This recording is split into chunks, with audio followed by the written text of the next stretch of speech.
Maine Mendoza, sobrang sama ng loob sa pagkakadawit ng kanyang asawang si Congressman Arjo Atayde sa flood control anomaly.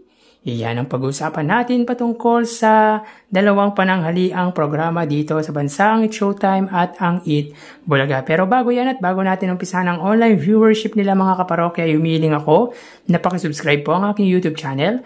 Pakilike at share na rin po mga kaparokya para mas dumami pa po ang makapanood ng content natin. Maraming salamat po sa inyo mga kaparokya. So mga kaparokya, umpisahan po muna natin sa congratulatory ang ating pag-uusapan. So yun nga po mga kaparokya, kahapon nga po ay prenoklaman na pong Senate President ang Eat Bulaga or isa sa legendary trio na si Tito Sotto. Yun nga po mga parokya, pinalitan po nito sa pwesto ang dating Senate President na si Senador Chis Escudero. At magandang kaganapan to mga kaparokya dahil at least magiging maayos na po ang Senado under his management. So again, congratulations Senate President Tito Sotto.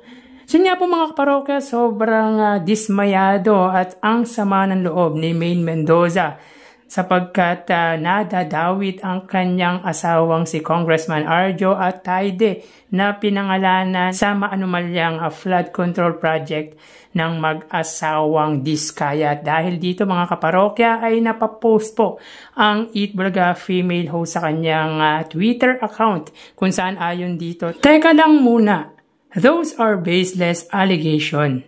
Please refrain from throwing hate and personal attacks at him, including me and our family until facts come out.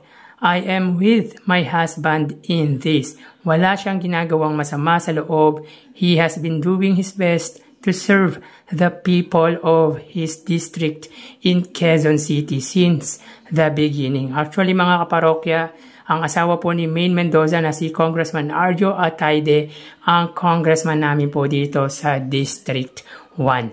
I sincerely hope and pray that the people who are truly responsible will be held accountable and that innocent individuals be spared from this mess. Napaka-unfair. Well, yan na nga po yung sinasabi natin, damay-damay na talaga ang ginawa ng mag-asawang Diskaya. Lalo na wala silang maipapakitang ebidensya at hearsay lang. Unfair talaga dahil napakadali lang mag-name names.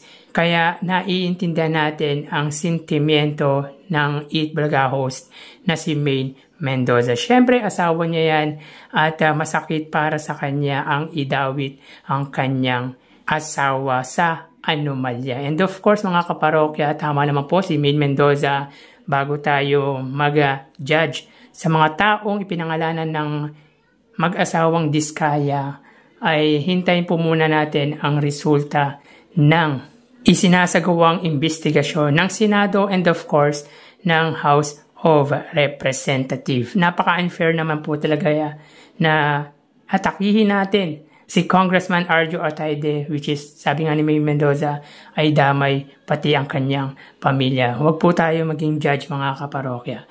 Well, anyway, kanina nga po mga kaparokya ay hindi po nasagot ang jackpot round sa laro-laro pick ng It's Showtime. At dahil dyan mga kaparokya ay madadagdagan po ng another 50,000 ang jackpot prize ng laro-laro pick. At ito nga po mga parokya ay 600,000 pesos. So palaki na po ng palaki ang papremyong mapapanalunan sa segment ng It's Showtime na laro-laro pick. Well, very interesting din po ang segment na to ng It's Showtime at marami ka din talagang matututunan. So, kaganina nga parokya, ang Eat Bulaga ay may 23 TV ads. Sa unang gap ay may 7 ads, sa pangalawa ay may 7 ads, at sa pangatlong gap ay mayroong 9 TV ads with a total of 23 TV ads. So, pagdating naman po sa pamamahagi ng papremyo, ang It's Showtime ay may 50,000 pesos at ang Eat Bulaga naman po mga parokya ay may 125,000 pesos. Sa 50,000 ay binahagi ng It's Showtime, 35,000 dito ay sa Laro Pick, at 15,000 naman po sa Tawag ng Tanghalan. Samantalang ang Pera Fee segment naman po ay nakapamahagi ng 20,000, 60,000 sa Sugod Bahay at 45,000 sa Gimme 5 dahil wala pong nasagot sa jackpot round ng nasabing segment ng Eat Bulaga. So yan po ang update natin sa dalawang pananghaliang programa ngayong araw. So tara ating alamin ang online viewership ng dalawang bigating noontime shows. Para sa Eat Bulaga under TVJ Facebook page naman 3.6 million followers. At sa It's Showtime naman po na may 19 million followers. So sa oras na 2:15 PM ang It's Showtime po ay may kasalukuyang segment na Tawag ng Tanghalan. So hanapin po muna natin ang live ng It's Showtime. Samantalang ang Eat Bulaga naman po ay may kasalukuyang segment na EB Shoutout. So dito ang It's Showtime po ay may 1,800 viewers. Samantalang ang Eat Bulaga ay may 2,700 live viewers. So again, sa oras na 2:15 PM, ang It's Showtime po ay may 1,800 live viewers at ang Eat Bulaga naman po ay may 2,700 live viewers. So dito, pagdating sa Facebook Live, mga kaparokya, ay angat lamang po ng 900 viewers ang noontime show ng legendary trio na Eat Bulaga. So mapunta tayo sa TV Network YouTube channel ng dalawang noontime shows. Para po sa It's Showtime under GMA Network YouTube channel na may 39.9 million subscribers at sa Eat Bulaga naman po under TV5 YouTube channel na may 2.59 million subscribers. So sa oras na 2:16 PM, ang It's Showtime po ay may 41,000 under GMA Network. So mataas po dahil sa susunod or yung kasunod na programa nito. Samantalang ang Eat Bulaga under TV5, sila po ay may 18,000 live viewers. So again, sa oras na 2:16 PM, ang It's Showtime under GMA Network, sila po ay may 42,000 live viewers at ang Eat Bulaga naman po under TV5 ay may 18,000 live viewers. So pagdating sa TV Network YouTube channel, mga kaparokya, ay angat po dito ang GMA against sa TV5 ng 24,000 viewers.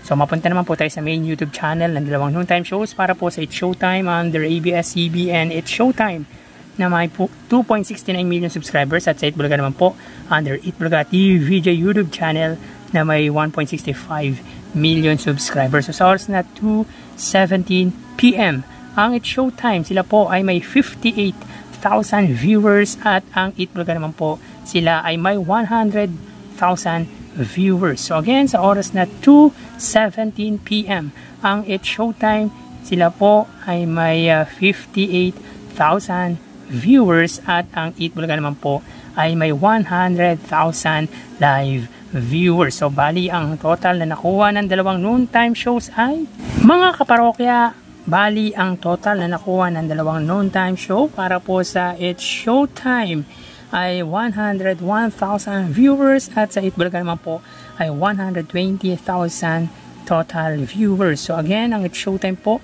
ay may 101,000 viewers dahil ang kanilang Facebook Live ay may 1,042,000 sa TV Network at 58 naman po or 58,000 sa kanilang main YouTube channel. Samantalang ang Eat Bulaga, 2,000 sa Facebook Live, 18,000 sa TV Network YouTube channel at 100,000 naman po sa kanilang main YouTube channel. So nagkalayo po pagdating sa TV Network dahil sa kasunod na programa ng GMA. So again, ang It's Showtime ay may 101,000 total viewers at ang Eat Bulaga ay 120,000 total live viewers. So dito, mga kaparokya, ay wagi pa rin po pagdating sa online viewership ang Eat Bulaga at lamang po sila ng 19,000 total views. So yan po ang lumalabas sa kanilang online viewership as of 2:19 PM. So magpapaalam na po ako sa inyo, mga kaparokya. Mag-iingat po tayo palagi. Thank you and God bless.